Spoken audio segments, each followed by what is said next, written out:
Welcome to episode 6 of Swords, Shields, etc. I'm your host, Arthur, and with me, as always, are my co hosts, Justin Hi. and Dan. Yeah, I mean, not as always, but I'm here again. Yeah.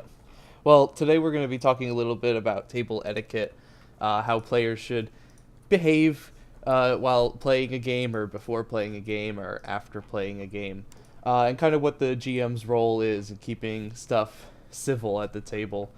I haven't been in that many sessions where it was a big horror story, but I certainly do have a couple stories where I would have liked people to be behaving differently at the table.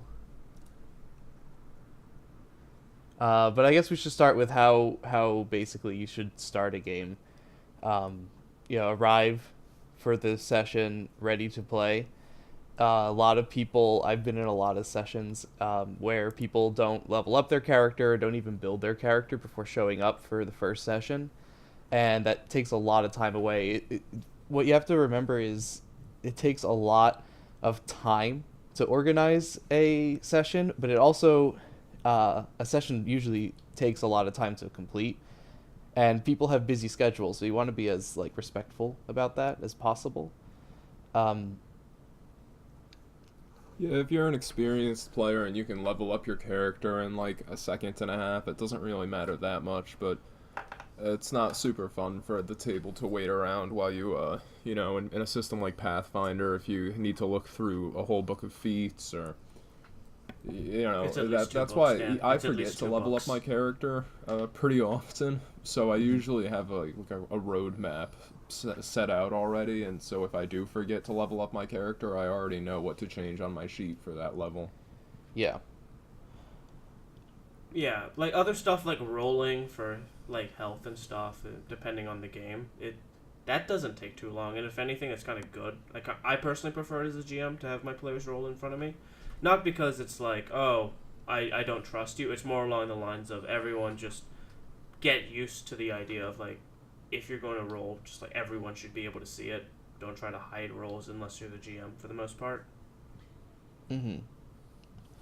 That and you don't want to be building your character before that session starts, but also I think there needs to be some time. I don't know if you guys agree with this, but I think there needs to be some time before a session to get chit chat out of the way, because people really like to chit chat before starting a session, in my experience, whether it's Yeah. Well, making jokes sometimes or you need that though, because sometimes people just can't get right into it. Sometimes they want to relax. Like sometimes it's like after work and they're like, "Oh, I still had to deal with all that bullshit. Let me unwind real quick before I start doing it. Otherwise, I'm gonna carry baggage over." I think that's pretty highly dependent on if you're playing with a group of people you know, or if you're not playing with a group of people you know. I play the session I'm in right now is an adventure path for 5A, and we don't really do a lot of chit chatting because none of us really know each other.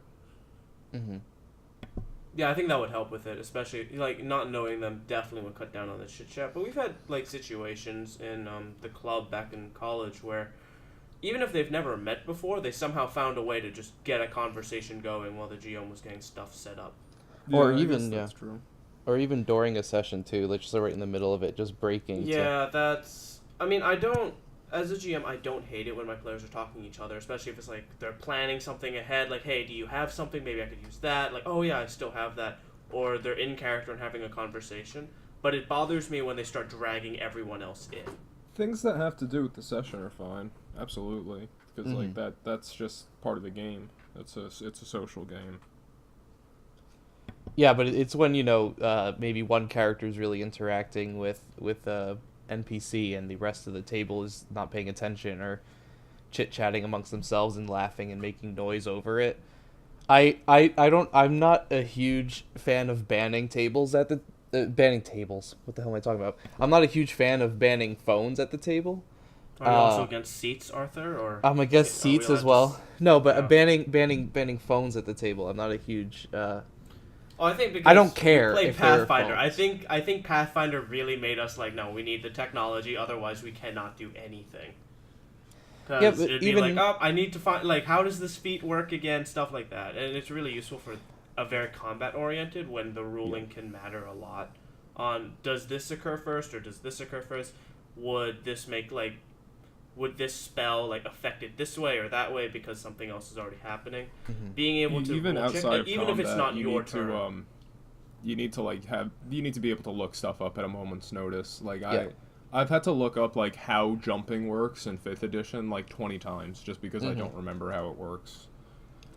Yeah. That's something I've definitely forgotten. A few Or like times here what and there. like certain magic items do. Hmm. And you know, you don't really want to bring out the books every time. Yeah, and that's why Yeah. I'm okay with phones being out at the table, if as long as they're not, starting to cause distractions or problems. Yeah, I think the problem usually comes from if someone is very blatantly not paying attention when they're using their phone, whether it's like responding to like a message or whatever. If they're not like searching something up, I'd prefer it if they just don't have the phone. Hmm. There have been there've been a couple occasions where I've had to ban the use of like phones and laptops just because people weren't paying attention. But those times are like all separated, and it wasn't the same person. Everyone's guilty of it at some point where they're Yeah. just not in it, or they just can't get into the mood. So sometimes they just wander. But I generally don't find it a problem. I know other groups do though sometimes. Yeah, and the same goes for like laptops and computers and stuff.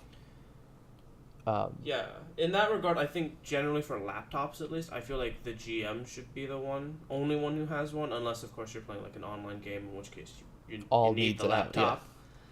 I know I self-police myself too, where if I notice that I'm not catching things that are happening in the session as well as I should be, I kind of stop.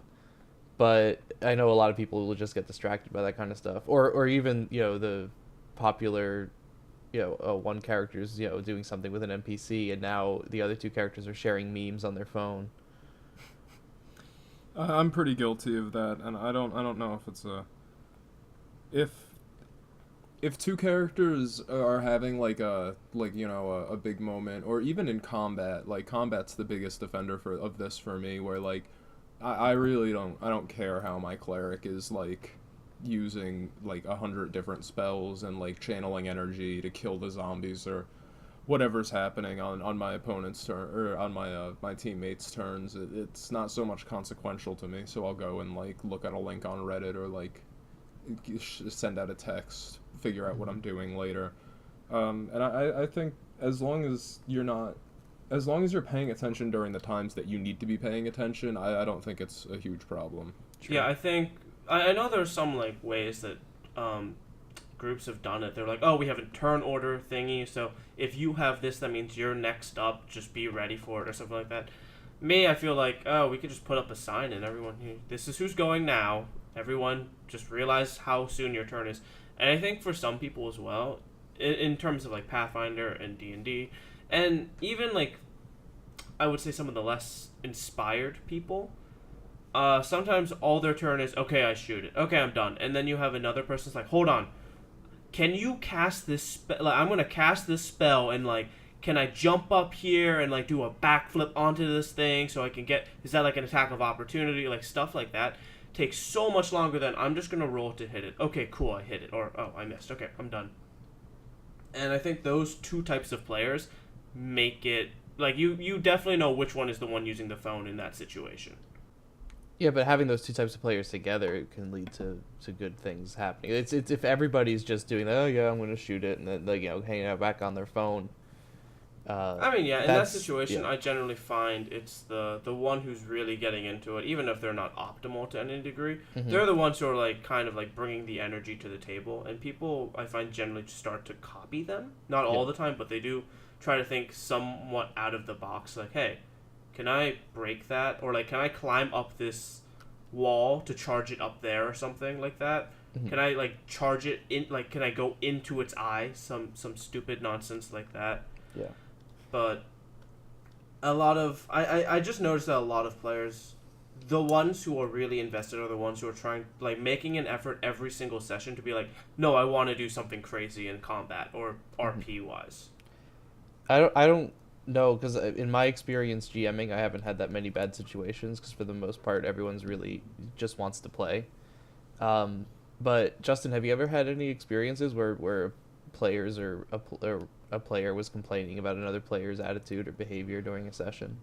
Not during a session. I Or like like to after think. the session? Yeah, after the session, it does happen every once in a while. It's like, hey, I don't think he was like very attentive. In which case, either I go up there or someone else will call them out. But usually it's me because the GM has to, for some reason, handle all of the in-group politics as well for the most part. Wait, do you think that's the GM's job?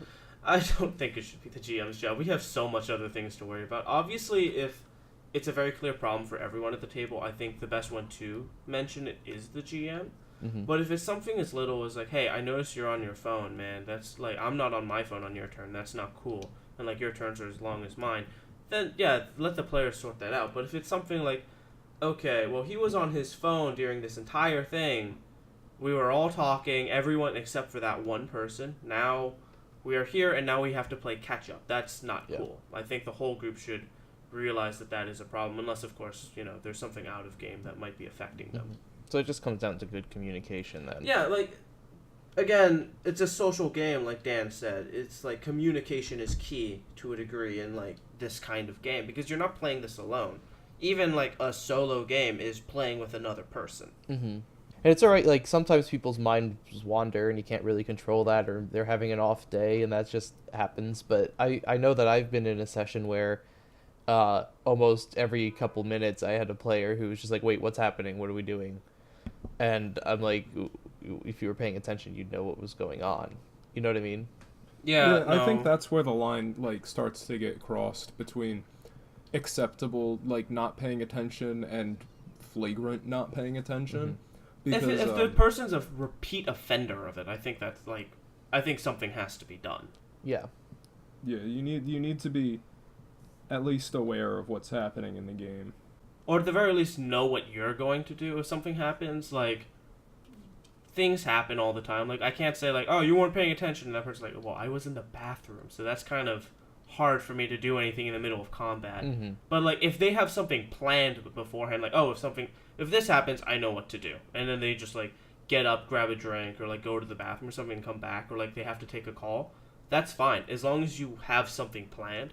But if you come back and like, oh, so catch me up on whatever happened like 15 minutes before I left to make sure I understand everything that's going on. I feel like it's a bit hurtful for the GM because I'm like, my entire job is just to tell you guys what's going on. If you're not doing that, that kind of either makes me feel bad as a GM because I'm not I'm not keeping your attention, or it's because you just don't care and you're wasting my time then. Have you ever had to kick a player out of a group because of stuff like that, or not? I almost did, except they left before I had to, so I was like, okay, that saves me some trouble. But I remember there was one player in particular. He was constantly showing memes to the other members because we were playing online. Yeah. So it got really hard for me to police that. Because like 1 second I'm doing a monologue, and then next second he's like, hey, did you see the picture of the cat? And I was just like, what picture of the cat? And then like I go over and I'm just like, God, dude, don't use that. Like, don't use the group chat for that. Mm-hmm. Use the group chat for like other stuff. Like I have players who draw on stuff, and that's totally fine. If you're fine, like if you're drawing but you know what you're going to do, I'm fine with that. Because it's still part of the game to me. And you're just like, oh, I want to use all this energy to draw this scene. I'm fine with that. But when it comes down to, oh, I wasn't paying attention because I was drawing, or could you like repeat everything? I was too busy drawing my character looking awesome after that scene from last week. Then I have a problem with it. I was going to ask you about drawing, though, because in a game we're playing right now, we play Stars Up Numbers on Roll20.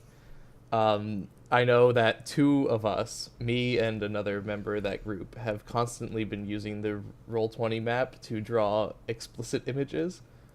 Well, I think I think in that situation it's fine because both you and the other guilty party you guys are always attentive. You guys are paying attention even though you guys are just messing around. And like I just remove the drawings at the end, so like whatever you guys do, you realize it's not going to be there forever. It's going to be gone within 5 minutes. So I just grab your attention back with that. I'm like, you guys know what's going on, right? And for the most part, you guys are pretty good. Although I will admit there are times where I drop my attention a little bit because of that.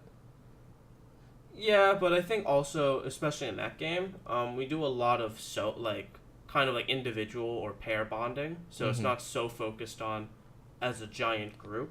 Yeah. So I'm not too worried about that in general. because I'm like, we're focusing on those guys, so anything I say right now doesn't pertain to you guys. But when it's like the whole party, you've been stopped by the police, someone looks up like, okay, guys, I'm just going to go out of the ship and just do something like, you're in the middle of space, as we mentioned 15 minutes ago, and also, you have no weapons. Like, things like that, then I really get annoyed. Yeah, there's a level of... There's kind of Like, of course, there's always an a extreme degree, of this. yeah. There's a degree of attentiveness that you should have, and it's okay to be distracted a little bit. Like, I know when I was playing in high school, we actually had to cancel a session about halfway through because a friend of mine got some family news and had to leave. Yeah, no, like, again, that's fine. That's why I don't like banning phones, because how will you be able to know if something like that happens? Yeah, You and need for to and be- for a while he was like, no, just keep going, I'm good. And it was like every 3 seconds, I don't know what's going on, and I was just like, dude, you gotta go home, like, go home and handle what you gotta handle. We can always have another session eventually. Yeah, And so- everyone else was like, dude, why are you staying here? Yeah, no, and I think that's totally acceptable. An Yeah, emergency is I always mean, fine. obviously.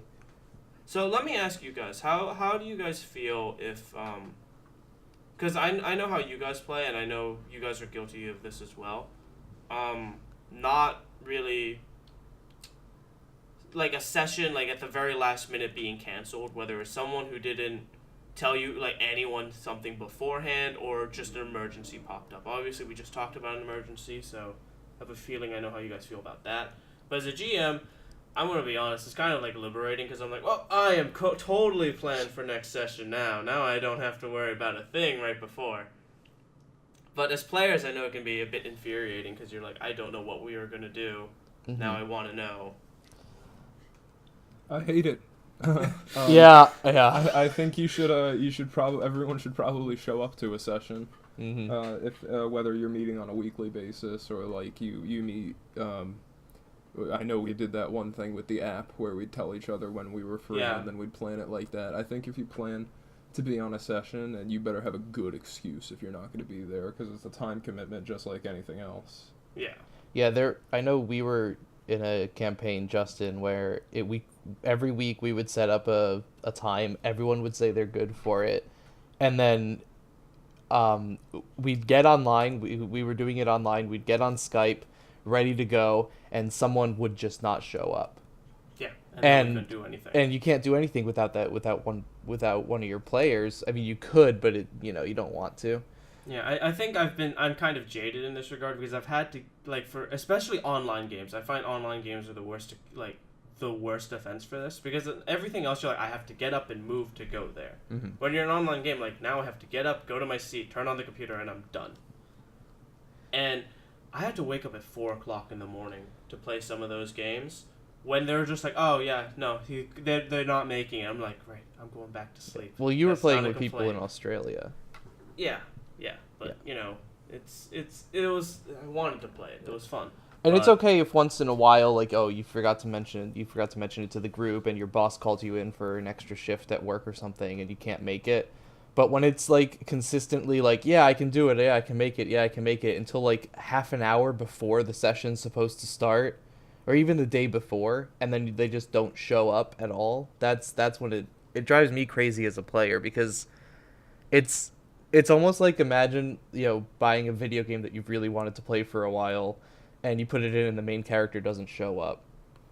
You can't play that it. might be a problem. So that's what I get out of Man, it. my Mario game is really hard without Mario being there. Yeah, exactly. I mean, just in general, like in terms of planning sessions, it's like, as the GM, like most times, like I've said before, just these kind of duties fall on the GM just naturally because they're the ones kind of leading the game already. So why don't they lead like everything up to it? Yeah. Where they have to plan the sessions half the time. There's been like a couple exceptions where that's not been true for me, with the app being the main one because I didn't know how to use it. So I was like, someone else do this because I don't know how to work this thing. But other than that, I really hate having to do like, guys, are you all coming? Are you all okay? Yeah, that sounds good. Obviously, there's like, hey, the GM said we might need a while until we figure something out. So, and then if the GM's like, yeah, I figured it out. Let's plan this. That makes sense. But when it's like on a weekly basis, I feel like the GM should be the one planning everything out. Yeah. So do you think there should be an elected leader of the players then, in some weird kind of like Yeah, kind of. I mean, democratic way? I don't like it when the players have to like come up with like, okay, well, clearly, like, obviously in game it makes sense because characters are completely different than a group, but one player having more authority than everyone else just doesn't seem fair to me. Mm-hmm. I don't even think it And would help. yeah, I feel like I don't know. I've seen players who are just very lazy, like an entire group of them who have just been lazy. That unless I was like, "Hey guys, we're gonna play, right?" Then they'll respond, and they want to play. It's just they don't say anything, which Yeah. really infuriates me. I think the type of people would like flake at a session aren't really bothered Yeah, by like electing a person to keep track of people is only so effective as if those people are actually going to show up, and I don't think electing the person is going to increase the Yeah. odds of someone who wants to flaking. well, no, but I mean in terms of setting up times and whatnot. Yeah, I don't think setting up times is usually the problem though. It can be and it can't be. Like especially after getting out of college, I find like a lot of people are busy like all the time. It feels like. So setting a time up around that, and then I just don't hear back from some people in terms of like, hey, what time are you free? And it's just kind of like cricket noises going on, and I'm just like, I'll get back to you later, and then I find out everyone else's, and then that person still hasn't responded, and I'm like, well, we can't play now because they never responded to me. Oh, I disagree. I'd play without them. And I think I've played in a lot of games where we have just like gone on without those people, and yeah, their characters suffer. But you know what? It's not fair to the other players if someone's gonna ghost the group chat for a week and then expect to like roll in on the next session. Yeah, and I definitely understand that, but I'm saying like in the aspect there are some games where that's kind of hard to do. Like Masks is an example of that because it's all about building yourselves as a team. So if someone of the team is not there, it suddenly becomes a bit disjointed in terms of how everyone is working together, how are we progressing? What about that event that was supposed to bring us closer to the team? One of the key members was not there. So it just becomes a bit awkward. That's why you go for an Xavier school for gifted Approach. children. Everyone Just has two just, characters you know, and like okay. every player, you need 26 or 27 players, and then just whoever's available Well, can go. there's like a style of game like similar to that. I think we call it Westmart style off another game where essentially you could just have a character and you hop in when you want to hop in. Okay. So you don't run into this problem of everyone like, well, that person didn't show up. Well, the setting that we have allows for everyone to come in and out, which was something I tried to do and then realized it was really, really hard to do as a single GM. I have wanted to do it, especially in communities like Runner Hub, which is the Shadowrun on Reddit, where you create a character and then they post jobs for you, and you just say, hey, I'm interested, let me do this job. And it interests me, but I have no idea how I would feel as a GM having to do that, because that's like a lot of work. Keeping consistencies like, well, that group did that group did that. And especially since, like I said, there are a lot of players who just don't say anything. They're like, okay, I want to play. And then they don't respond. They don't say anything until, like, the day after the game was supposed to happen. Like, oh, yeah, sorry, I was kind of busy. Yeah, but if you cancel the session around people like that, I don't think it's like I don't think they like learn not to do it. Yeah. I think it's just like catering to their bad behavior. And like there's a certain element of like, you know how like a teacher like their primary function isn't to be a disciplinarian, but like with younger kids they kind of have to also be. I think there's a certain amount of that to being a GM where it's like, all right, well, guess what? Your character didn't show up to that session, so they weren't there in game and they didn't get any loot. And then the person has to be like, all right, well, you know what? I hurt my character by not showing up, so I should really make an effort to show up in the future. Yeah. And also, yeah, if you know you're going to not be able to make it, it's just better just to tell everybody and let them play, I think. We had a session where Dan last semester where one of the players was like, I'm not going to be able to make it this session, I have stuff to do, but we played without him, and the GM was like, all right, I'll give your character something to do in the background that's going to make you, this, or that, and you're going to still get experience based on what we talk about outside of group or outside of session. And that was kind of rewarding good behavior in a way too, by being like, hey, I know you're not going to make it, so we're going to give your character a reason not to be in this session, and when you come back, it'll be, you'll have some benefit. Well, do you Mhm. know if that was like right before the session? No, I Like- mean, no, he gave like a lot of, like, he was like, this weekend I'm not going to make it, like probably a Yeah, week no. before. If there's a situation like that, that's fine because I can Yeah. plan ahead for it. But it's the sessions where okay, they haven't said anything and it's 30 minutes before the session. Yeah. Now I have to like in Pathfinder I have to rebalance the fight. Like yeah, that could be like removing one enemy here and there. But there are some fights that are like big boss mechanics that Mhm. just isn't possible with like 3 people. That, and I think it's less about rebalancing the fight, more about you have to create a reason why that character's not there. That's annoying too, but you can come up with a reason. Oh yeah, he's been visited by like this like holy like the holy father of this religion, and now he's trapped in his room because he doesn't want to see them or something. The like that. in-laws are in town, and he just can't. He can't go out Yeah. because they're in the room right next to him, and they're just like they're watching him.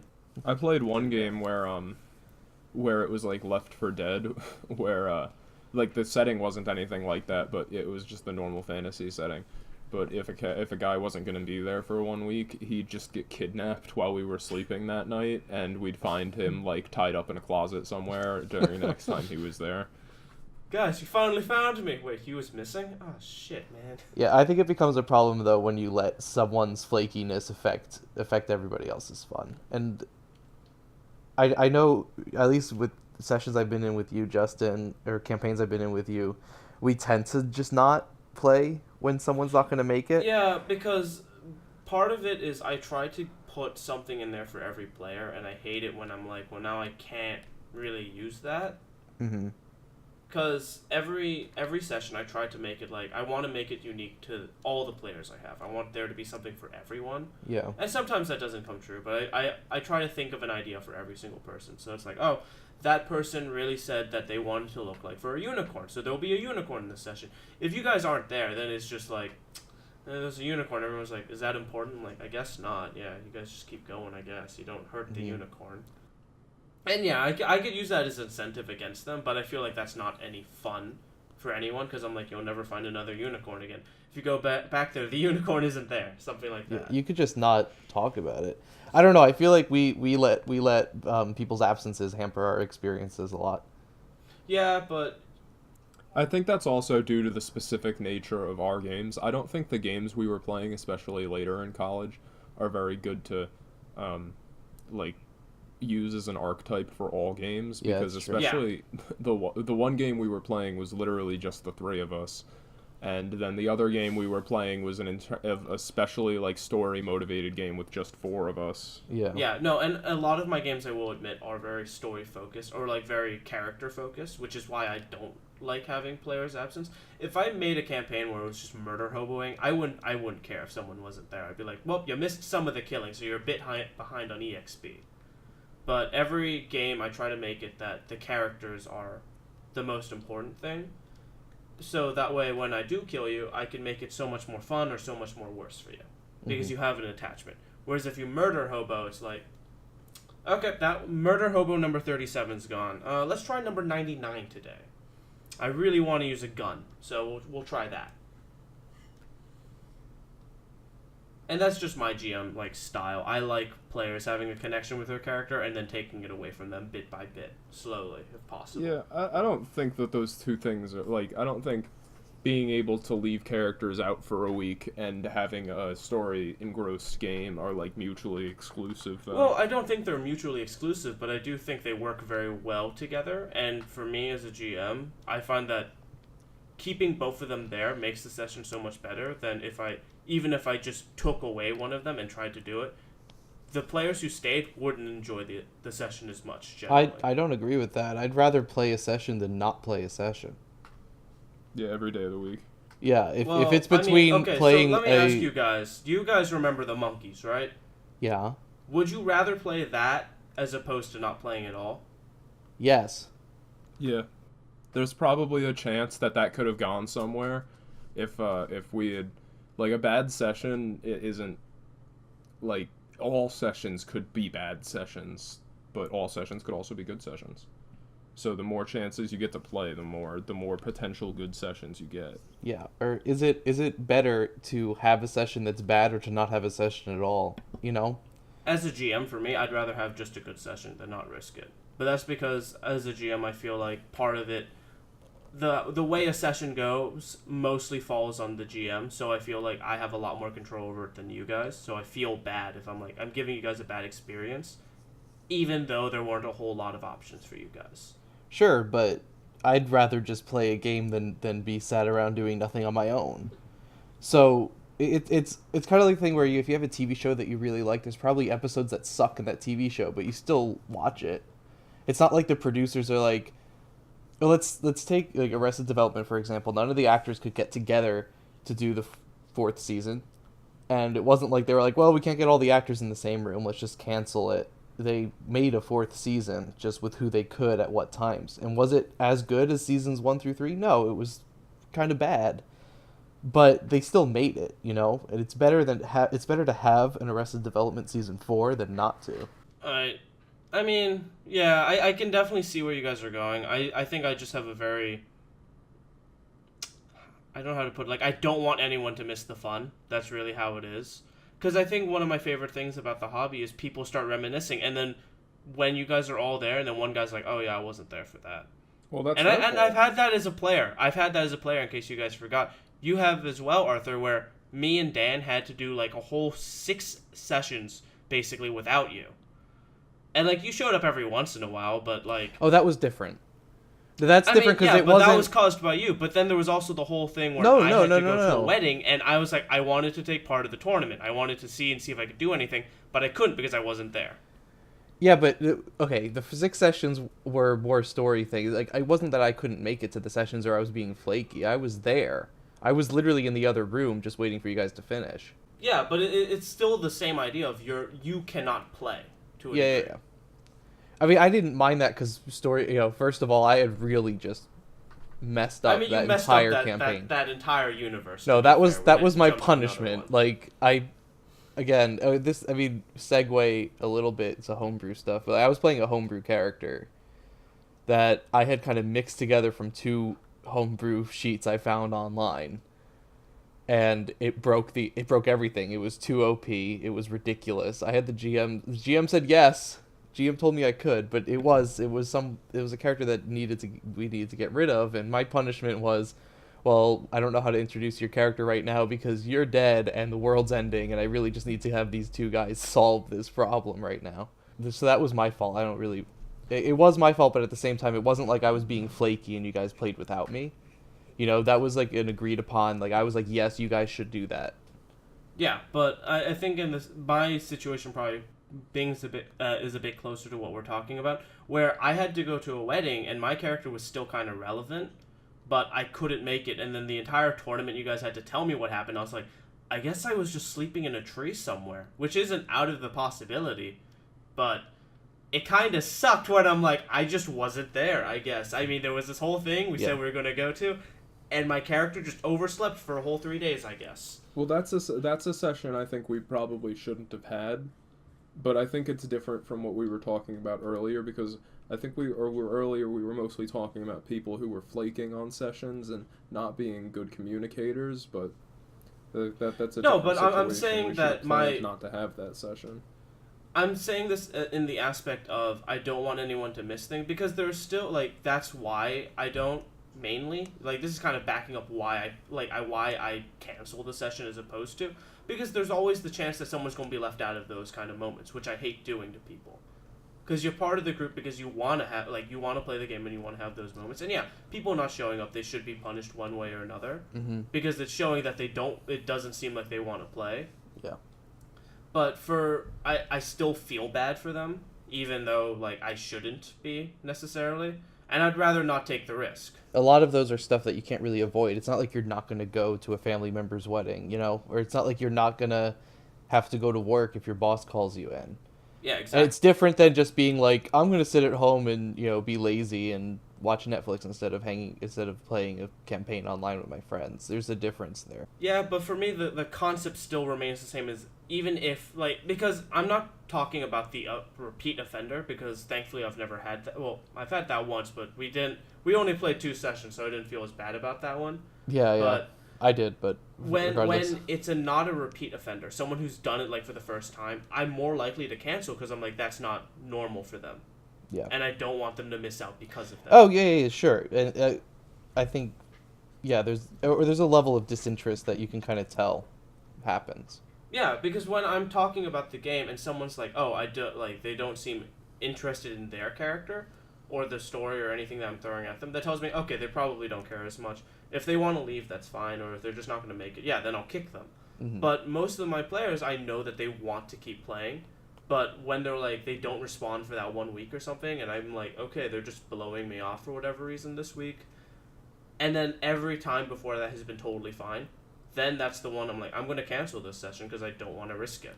Sure. I disagree. I disagree so much. I just want to play, yeah. I think it's there are things that are beyond your control and there are things that are fully in your control, and for things that are beyond your control, I think it's okay to cancel a session, e.g. a wedding, getting sick, but I think you should A, tell your DM, and then B, like, work with them to make sure that your character is taken care of in the session for that week. And yeah, maybe cancel the session if you can do it in advance. But like, if someone's flaking on the group chat for a week and they haven't been making any effort, and then you find out that it's just there's really no reason for it, then like that's a week of session everybody missed for no good reason. Or even if there is a reason for it, but they're just not, there's no communication. They're not telling you why. It's like, everyone gets excited for when session comes up, and then that person just doesn't show up, and it's just kind of a huge letdown to be in because I know for me, a lot of the times when I'm playing, especially online games, I have put something else I could have been doing aside. So now I'm not going to go see, a movie with my friends, or I'm not going to go to a dinner with my parents or something because I was going to play, and now all of a sudden we're not playing. And my plans that I could have had for that day, I've already canceled, so I'm literally just sitting in front of my computer, and I'd rather just be playing, to be fair. Back to our conversation on etiquette, this is why good communication is the foundation of any table. Exactly. Yeah, no, exactly. And that's true no matter what. And I'm, like, again, I think it's because what was it? There are just so many sessions that I have seen where missing a player is just, it feels bad. And I'm not even saying this as a GM. I've had this happen as a player before, Mm-hmm. which is why I just don't want to even risk it. I think I'm just afraid to. But it seems like, from what you guys are saying, players prefer to play no matter what. Yeah, and you know, if I miss a session that something cool happens in, I get told it, and that's that. If it's my fault or it's because I was doing something shitty or whatever, that's my fault. Yeah, I missed it. That's that. For personally, my feelings wouldn't be hurt as much if I missed out on something. But anyway, so moving the conversation on a little bit to, let's say everybody makes it to the session, there's no flakers or anything like that while you're playing the game. I don't think I've had an experience like this personally, but I've read a lot about experiences where players will play their character in such a way that bothers or affects people's enjoyment of the game that they're playing. And their excuses always tending to be, well, that's what my character does anyway. So this is one example. Good old chaotic neutral response. Yeah, so no, I'm chaotic neutral. It's okay for me to stab the mayor. Yeah, but there's some examples that I've read up online. I can't think of anything from my own life, so I'm kind of stealing off Reddit a little bit. But an example where this barbarian who's obsessed with loot would steal all the loot from other players just to have it, just to have the money, or just to have the items, because they're in this enchanted bow, and the barbarian's like, ooh, fancy bow is shiny, it's mine. And the ranger being like, actually, I think the GM left that for me. And the barbarian's like, what, you want to fight me for it? Do you want to fight me, wizard with like 7 health? Do you want to take me with all this awesome loot that I have? Yeah. And it becomes a thing where the player who's playing that wizard or that ranger is like, oh, this really fucking sucks. And it becomes another thing where the player playing the barbarian, if they get yelled at, they're like, well, it's not me. I'm not fucking you guys over. I want to give you the bow. Yeah, I want to give you the my bow. My character really thought he knows how to use a bow. That's why but my character loves all of the loot we get, so I really want, he really wants to keep it. And so that starts to affect the game. Or the other players who are silent the entire session and just kind of do their move and that's it, and you're like, hey, you can engage in the session a little bit more if you want to, and they're just like, oh, my character is like that, they're just quiet and not going to engage. Well, I think it's actually funny hearing this story because we kind of had the opposite problem. Dan, do you remember when we played in that group with Arthur? His character had all the money because your character and my character like, we don't need money. Why do we need money? Then he died, and we're like, oh, we don't have any money, dude. I turned into a bird and looked in the ocean for the body because I'm like, all right, he had all the money. Wow, this is so weird. I didn't think this would actually become a problem.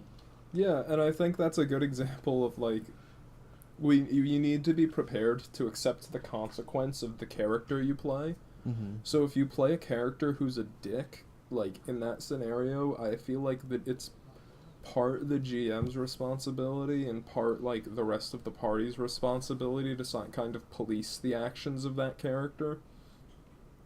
An example is I read a similar story on Reddit where straight up the dude got the rest of the adventurers guild to kill the character of the person, and I think that you gotta be able to accept that if you make a character like that they need to it's you're supposed to be role playing. You're playing as if your character, this was real life, and in real life, if you're playing a dick, you get the consequence. Especially when in a world where you can throw fireballs and stuff at other people, just because you're If the high enough level feels to do like he it. needs to steal from the wizard, he shouldn't be surprised when the wizard creates water down his throat at night to kill him. Exactly, stuff like that. So instead of handling that outside of game, person to person, you think it should be handled in game? I think it should be handled outside of game first. But then if they insist that's when how they their throw the character should be chaotic played, neutral and be like, all right, well, if that's how your character is supposed to be played, I guess I'm gonna play how my character should be played. Yeah. He's upset. He's upset. He wanted that bow, and he talked to the wizard, and the wizard agrees. Stuff like that. And most of the time, it's totally fine for that situation in my mind. I've even had players come up to me like, can I intentionally backstab the party? In the future, can I make a character who's somewhat and this was after having played with your character, Arthur, where I was like, wow, that entire campaign started because he was on the wrong side of this whole thing right from the get-go, so I was really scared to introduce this guy in. Sure. Because a character that's in the party that's going to undermine the party really sucks. Let's be honest here. It's like having 2 lone wolves in one party, and there's a party of 4, and there's only 2 people are working together. The other lone wolves are I'm gonna go to my corner of the room. So I was I'll go to that corner of the room where he's not there. Mm-hmm. And then suddenly it's just wow, we're not working as a party. This is just not fun for the 2 people who are trying to work as a group. Whereas the lone wolves might be having fun, but it's not fun for the GM and not fun for the other 2 because I gotta push them to go into the same encounter. Otherwise, it's okay, you're fighting that. Meanwhile, on the other side of town, you guys are in combat as well. Let's roll initiative. Okay, now we go back to this person's turn. That's just a really shitty way, in my mind. If you're coming to a tabletop game, you should be prepared to work with others. Don't make characters that are I work alone and I don't ever work with anyone. Because that works in the movies, but in a game that's based on chance, 90% of the time you're going to die real fast. Yeah, and you should be ready to die. Yeah. It's those players that are I can't believe you killed me, that I hate them so much. Yeah, there's no sympathy for me there. Yeah, to be fair, though. Why would you kill me? I don't know, person who tried to kill me 2 sessions ago. To be fair, though, as much as a misstep as my character was, that campaign, basically, we had homebrewed a kind of a god, not a god of death, but I collected souls for the god of death, basically. And it was at the point where, like, 3 times a day I could touch someone and steal their soul. And I did that on the big bosses, I did that on people we were talking to, and it got to the point where the level of fun was really just simmered, like, really just died down for Dan and Justin, because Well, I think their characters that's a couldn't do separate anything. problem. Well, that I think is, that was yeah. that was a separate problem altogether. But what I'm saying is the fact that I betrayed the group was pre-planned. Like, after the first session, basically, our DM came up to me and was like, "Look, your character's super broken, and he's gonna have to die." And I was like, "Okay, that's fine, but do you want to do something big about this? Like, do you want him to go out in a huge way?" And our DM was like, "Let's figure something out. Let's do it." And then we started planning out this backstabbing type plot that was gonna happen later on, kind of behind the backs of you two. But I mean, I figured you could figure it out. It was easy Well, enough. yeah, what's also important to mention is, like, we brought it up to you that we weren't having any fun, and then Justin and I also conspired to kill your character. Yes. Oh Which yeah, we no, did. but I mean that was we've tried to do that with almost every character that you had in that campaign. To be fair, Yeah. Well, it started. Why do we carry this Well, other guy around? you know I what? don't The second know. character was only marginally better. He was a petty criminal rather than a soul-stealing Reaper person, but... Yeah, exactly. And I was like, why do we should just kill him too, right? Like, no, apparently we need him. That's what they said about the last one. Yeah. Although, to be fair, okay, so the GM's first response after seeing how broken my character was to, I was an undead, turn me out, stop me from being an undead, and force me to change my class. Didn't you just become like a fighter? Yeah, I just literally just went to That's fighter. That's the biggest punishment I could put on someone. No, Yeah. no. You're not that anymore. You're just a fighter. Yeah, so it got you guys back invested in the campaign, but then it kind of ruined my experience because my character was completely different now. So my character's like, you know what? The God of Death wants me to do this horrible thing and kill some princess or whatever. I'm gonna go do it, and I he did it, and then eventually he got punished for it. He died, et cetera, et cetera.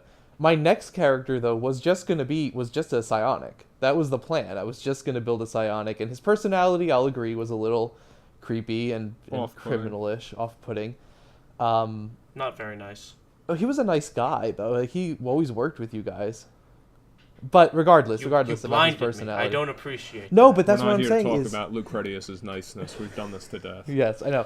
But what I'm saying is, to be fair, this sword that I was given to me by the DM. So I was given a sword that does a random spell every time it lands a hit. And that wasn't me. I didn't plan that at all. That wasn't my problem with Lucretius. When That's on true, earth yeah. did I say that was my problem? That was with my Lucretius? problem. That was my Justin's. problem. My problem with Lucretius was his, I guess the Everything else? podcast way to say this would be his womanizing nature. Yeah. Oh yeah, I forgot about that. Yeah, that was my fault. Mako called the police on Lucretius. Yeah. That was deserved, too. I tried to be a vigilante for that. I remember. Oh, that's Justin's issue was the random sword that would accidentally blind him by accident if I... Yeah, because I was trying to help, and then you blind me instead. Yeah, and as fun as the sword was when it worked, or when it did something cool, like, that wasn't my fault at all. That was definitely... Oh, DM. yeah, no, that was like, oh, you got a wish. Well, the wish brought you back up to our level because the sword wants you to be stronger. Yeah, and I found it funny that the solution to that was then to have you guys go out on a thing and leave my character on some base in the moon for a little bit. I don't think that was the solution to That the wasn't wish. the solution to... Yeah, no. That was I don't something remember else. the solution to anything, to be honest, but... Oh, that's right. Let's- It casted Wish on me that one time, which was Yeah. ridiculous. So let's try to reel it back in, because I have derailed this far enough, I think. No, but but to reel it back in, like, I think that the example of Yanni, the first character I played, and how that was handled was a good way to handle the situation where my character was affecting how much fun you guys were having. Well, I it's a think good in that example. regard, though, you realized that there was a problem. Not everyone realizes that there is a problem because they're having too much fun being the asshole. That's true. Well, that's it's step one. Talk to them about it. Yeah, and I just happened to be someone who heard your complaints and was like, okay, we'll figure something out about this. But some people might not want to figure something out about it. Yeah, in which case then that's open game for GM and players to just murder. Just kill him. There we go. Yeah. Yeah, That's you how know I what? see it. That seems a little black and white, but I'm almost willing to accept that. Yeah, you could probably just kill them if they're not listening to you. Well, because in that mind, they're not working as a party. The entire point of the party is to work together. If you have someone that's bringing you down or stopping you guys from working optimally to a degree, you can just cut them most of the time. Whether it's killing them or saying, hey, we think it's better for us to part ways, like in-game, and the character's like, what the fuck? Not to say It's if just someone builds an unoptimized character that's weak that you should kill them and make them rebuild a character Oh, no. I'm talking no. about Yeah, cooperation. we're here. talking about characters being dicks. We're Yeah, not even yeah. talking Yeah. about that. Yeah. No. But if you're, like, purposely hurting others by, like, no, you can't have this good bow, even though all you have is a longbow that you had from level 1. I'll never give you any of the bows that I have, and then I just kind of threw off the side of the ship for fun. You can get that Yu-Gi-Oh reference in there. Yeah, right there. So Say goodbye to Exodia. exactly. But stuff like that is, like, your open game. That's the way I see it as a player and as a GM. Like, you're not working with the party. We've told you to stop. Either we kill you right now or we ask you to leave out of game. But let's be honest, we'll all have more fun killing your character while you're there. So Yeah, and if they pull the shit again, you just kill then we them. just kick you. We Yeah, just kick we'll you. kick Or you we out just of keep the- killing you yeah. and you get used to it. Or it gets to the point where you just tell them not to come back for a session. Yeah, but then you generally have to move the session somewhere else, which is what I find. Yeah. That would be so interesting. Imagine if you had a person like that and they just like started playing the villain of the week for the GM. Okay. Well, yeah, we kind of have that actually in our Stars Without Numbers campaign right so now. yeah, so basically, I'll just we have a player in Stars who built this character, who decided to hold one of the party members hostage in front of a building with police surrounding him, and it was like, I'm gonna kill him. I'm gonna turn him into, I think he was gonna turn him into Fried chicken. because He's a bird species. he's a bird so. species.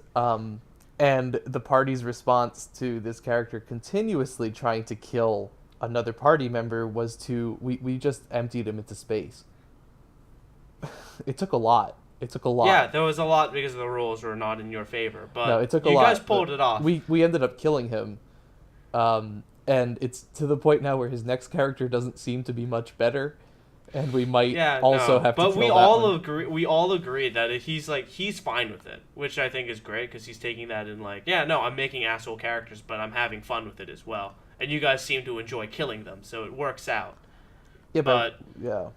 when not everyone's enjoying it, then it becomes a problem. But I wonder how interesting that would be to have that pre-planned. I mean, me and him are basically doing that already. Oh, I can see how he's not going telling to do us it. about it. Okay. Yeah, I can't tell you because you're in the game. Yeah. But no, like there have been like other times like players have told me like, "Oh, I want to like do this." And I'm like, "Well, that kind of goes against what they're doing, but if you do it in secret, like send me a text when we're not playing or some shit, then we can talk about it and say, "Yeah, you probably pulled that off during your downtime or whatever." Cuz let's be honest, it's no fun purposely going out of your way like in the middle of like, "Oh, everyone's downtime. So what did you do? What did you do?" And then you just say, "Oh yeah, I went over to the church and burned it down in front of like the priest or the paladin." That's just no fun. You need to like do that in secret, and everyone's like, "Oh my goodness, who did it?" Yeah, I don't know how I feel about having a player who's secretly the bad guy the whole time. Well, yeah, not secretly the bad guy, but just some like annoying asshole who just keeps showing up. Like there's always a new asshole of the week, essentially.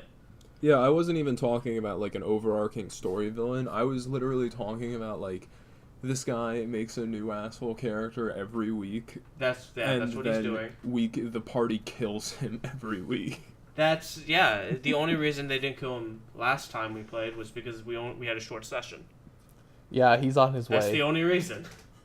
His character's on his way to getting killed by all Yeah, of I'm pretty us now. sure. Yeah, the chef is gonna murder him. I'm sure. It'll be It's always interesting. the chef. Yeah.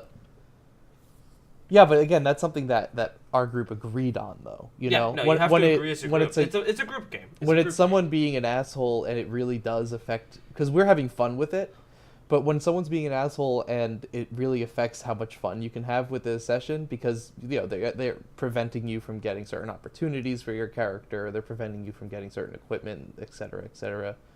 That's a problem. Yeah, I don't know if there's like some answer in between. Like again, Dan, you said it was very black and white. What do you think would be the gray, like the gray option here? I think I don't really know. I don't think there is a gray option. I don't think you can just like have a party member coexisting that's just not playing ball with the rest of the party.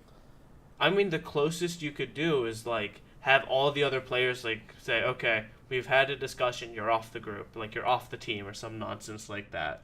Like at the end of a session, and then the guy's like, what do you mean? Like, we're gonna go look for someone else. You can keep all the loot, we're leaving. Or you take an opportunity or something away from them. So Yeah. let's say, oh, you can still But play. then it becomes a game of like you guys like undermining each other, you might as well just kill each other. No, it's not undermining it. Like, let's say this one guy's being a jerk and he's a sword fighter or something, right? And he's right-handed. Just take his right hand away. Pull a George R. R. Martin and just. I mean, I've done that before in a game. Yeah, now that was like PvP, so it's totally acceptable. But if the GM's like, okay, yeah, you lost your arm or something, or something happens to their character plot-wise that really is going to affect how they look at the world or something, that's almost like rewarding the behavior, though, to give more. At least in my eyes, it is, because I love that kind of stuff when my characters get messed up or my characters like have to deal with something.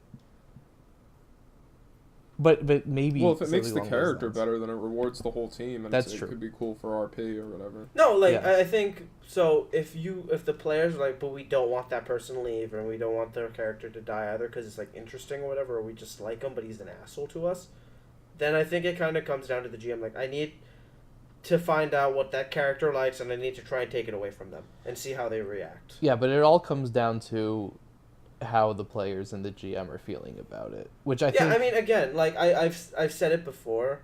The worst thing you can do as a GM is just kill the player, because it's like, oh, you choked on a spider when you slept last night. Now you're dead. Don't kill the player. Don't just, as the GM, don't just pick up a knife and stab the player. Oh no, that like, bye bye. Yeah, that's also a big no. Don't pull that. Yeah, but like killing their character, you can do so many other things. Like maybe the reason they're getting all this loot is because they want money. Okay, well someone finds out about this and like steals all their loot as well, or something like that. Yeah. And now he's like, well, I don't have the loot anymore, and I can't beat this guy on my own. Well, clearly now I have to ask the party to help me. Oh, hey, did you steal that enchanted sword? Yeah, I don't even use swords. Well, it's stuck to your hand now. What? Yeah, you can't Something get like it off. that, yeah. It's enchanted. It's the sword of never you never lose it. Never letting go. Yep, you never lose it. It's always in your hand. Oh no. I wish I let the sword fighter pick this up.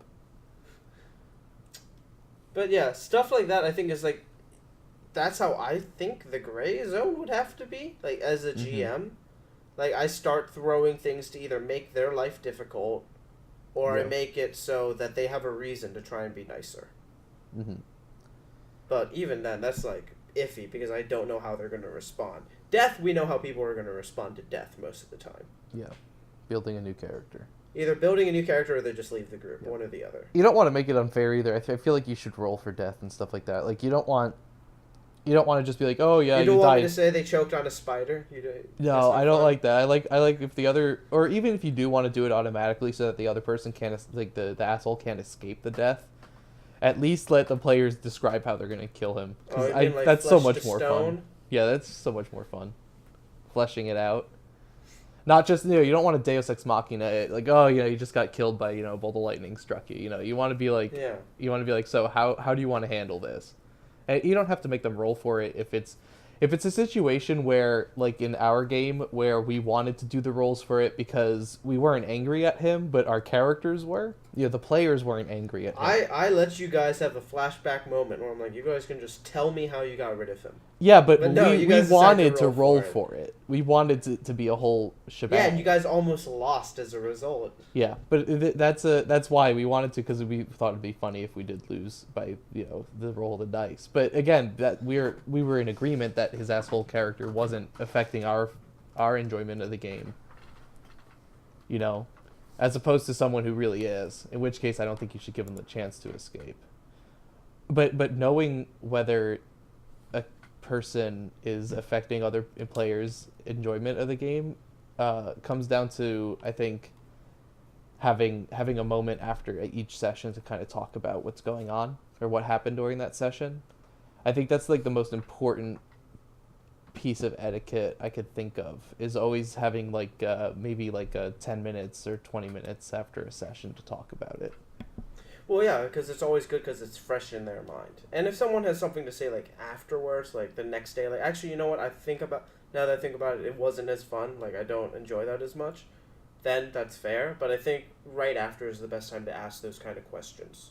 Yeah. Because it's fresh in your mind. Because I know I did it for, when you guys used to play in a game that I wasn't able to play in, I asked you guys, like, afterwards, like, maybe, like, an hour or so after, like, oh, how'd your session go? Like, what happened? Like, what'd you guys think about it? Mm-hmm. And you guys always gave me, like, pretty, like, depending on who was, like, GMing and whatnot, the answers were, like, consistent. Mm-hmm. Because it's like, yeah, that was an issue before, and, like, we haven't talked about it, yes, and nothing's changed. But when you guys are like, yeah, we're going to mention it next time, and when you guys did, it's like, yeah, no, that problem is now gone. Unfortunately, that thing is still there.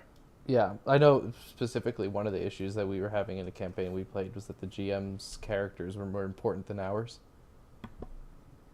Which is another little etiquette thing, I think. I don't think GMs that's should etiquette. take I think into- that's a not GMing etiquette. thing. That's a GMing thing. Yeah. That's a tool for GM, having an NPC. The players are the reason you play the game, not Yeah. your characters. Otherwise, it's not their story, it's your story. Yeah. I know that was an issue we had, or another issue where it was quite obvious that one of the players was the lead character.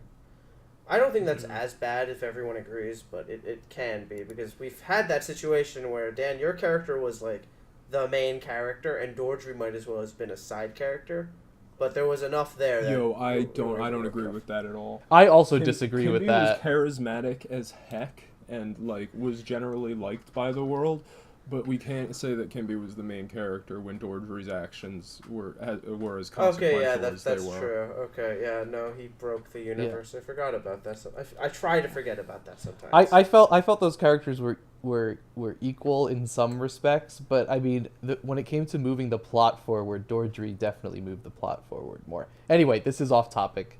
Yeah. But I know, Justin, you specifically, when you GM, even that campaign with Dordry and Kimby, segue, you always like to ask us how we felt about the session, what we think you could do better, and things like that. I always took that to heart, because whenever you did that, it really struck me as like, you know what, this is kind of what you have to do at the end of a session. You really just need to wind down like this and kind of talk to each other about what's going on. And I think certain games, we did that for Pathfinder, and it was good for you to hear what we liked, and so you could plan stuff that we liked in the future, that we would like in the future. But other games, I know Masks forces that, which is cool, and so does Mouse Guard. They kind of force that moment to talk. Well, Masks, I feel, is more of like just a general reflection. I don't think it's so much, oh, what are the good points, what are the bad points? That's true. It's just reflecting on how you guys did as a group. Because one of the questions is like, did we grow as a team or did we split further apart? And you guys know which one you want to answer, because you get a better reward depending on which one you answer. So... I actually didn't like that about Masks. Oh, okay. Because of exactly what Justin just said. Yeah, that is a risk. Because, like, I will there was recognize that. if you... First of all, they were trying to get you to fit what you did during the session into two very, like, small, specific containers when, like, yeah, well, what happens when we grow as a team in some ways and move apart as a team in others? Like, you have to, like, say it in some degrees, like, it's a mixed bag, but we're always going to say it's the better option. Yeah, but, like, if we can, like, argue that we grew as a team, we're obviously going to say it because you get more EXP like that. Exactly. Or, the other issue, too, is, maybe you grew closer to 2 of your 3 team members, but you didn't with a third, Like, what exactly do you mean by that? Yeah, then it becomes more difficult. But I think that's also, again, like, this is communication. That's what's so important. Like, you guys have to agree as a group. And that's what I do like about it. It does make you, it does force the concept of we still need to communicate even after the game is done, so we can all talk about what happened and what we liked and what we didn't like. Yeah. But I think Mouse Guard's better in that respect because Mouse Guard its questions tend to be a little more focused inward. Well, it's focused on each individual player, Yeah, not as the group. as opposed which to I there is vastly one. I know there is one that who was the MVP of the group. Yeah, Yeah. and I have everyone answer that, and it's like, okay, well, you have to like each one person take a vote on who it is. It's really awkward if we have a tie, but we're gonna have to work it out. And Yeah. if you're like MVP, you can't also be the hardest worker. Yeah, but it's a different situation. But again, Yeah. these are questions that are good to ask regardless of the game you're playing. I think maybe not the MVP one, but stuff like Who did the most damage today? Huh? Well, Yeah, I not think like it was that, Kimby. but like how did you guys enjoy the session? What do you want to see more of? What do you want to see less of? How could I improve as a GM? And Yeah, then also have the players be like, oh, it was really cool when you did this, or hey, you shouldn't really, that was kind of a dick thing to do. Yeah, and I don't think that needs to be incentivized because it's already incentivized by like you just get a better game. That's true. Yeah, exactly, and I understand that, but there are still people who don't do that, just in general. Yeah. Like, take all the other GMs you've played with. I'm sure there's at least one other that asked that question. But there are definitely some who are like, I really want you to ask that question so I can answer. Because otherwise I have to walk up to you like when we're not playing the game or after the game and tell you this stuff which you don't want to hear. Mm-hmm. And to be honest, it takes a lot from the GM to be willing to hear your critiques. Because you do spend time, even if it's someone like me who spends as minimal time as possible. I still spend time thinking about it, like throughout the week. I'm like, would that be better? No, let's try and like put it up there. What's an item that they're looking for? Yeah, maybe I can put it over here to make it more interesting. Mm-hmm. Like, I'm still thinking about it, but I don't write it down because I'm a really bad note taker. So, but even like the monkeys like session, that still hurts me every time you guys mention it, but it makes me happy because I haven't heard a complaint as bad as that one ever since I asked that question. Exactly, yeah. Which is what I'm aiming for, but I don't think all GMs aim for that. They just want to do what they want to do sometimes. They don't care what everyone else is, which is a bit selfish as a GM. But even then, still having that time to talk about it after, that's when the players need to, instead of like having a pre-planned session, like pre-planned 20 minutes after the session to talk about it, that's when the players just need to pull the GM aside and be like, hey, look, I understand this is your game, I understand this is your world, but we really need to refocus. We really need to talk about how there are no wizards, there's no magic in this game, because why can your NPC use magic? Or Yeah, some stupid and I know that nonsense. I was in a campaign where looking back, I never brought that up, and looking back on it, I kind of wish I had for everyone else's sake. I mean, I was lucky enough that my character was related to the person who was the main character of the campaign, so I was having fun, but I knew a lot of other people at the table weren't. And I wish I had brought it up instead of just staying quiet about it. Yeah, if things aren't changing, just like don't play bad games. Life is too short to play bad tabletops. Just play with us. Because it's every 4 hours. Yeah, so like you 4 just hours need to, of your life. You just need to get in the habit of like talking about it because it's not like a video game where you're stuck with the mechanics that the game gives you. A tabletop can be good or bad one week and good the next.